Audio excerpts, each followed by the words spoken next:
guys, this is Riza. Andam ta karon og food nila.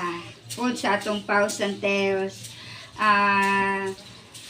Makashare pod ang cats ani guys kay kuan naman ang akong food karon, vegetable kanang kuan rice with kalabasa siya. So good for the dogs and cats ra. Wala mi karon dog food guys kay kaya wala tayo budget. So muna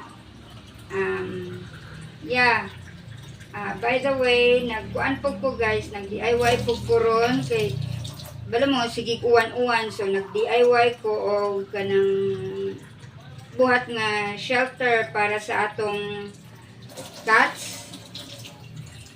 Kay dili man gyud nako sila maduol sa kuan dogs. Magkuan man gyud, langas man gyud sila. So muna DIY lang tag kuan ron. Nakakating na ko sa plywood, nakakuan ako sa kuan sa ilang nakakating na ko sa plywood.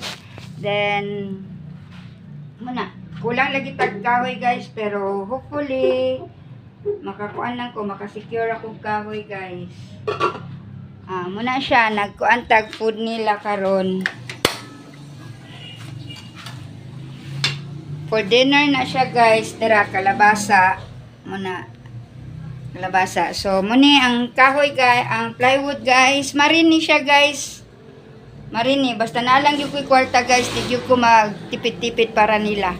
Marini kay para kuan, pero kaberan gyapon ni nako siya sa ikuan sa ibabaw, natoy lamisa dito, ikuan ni nako sa ibabaw.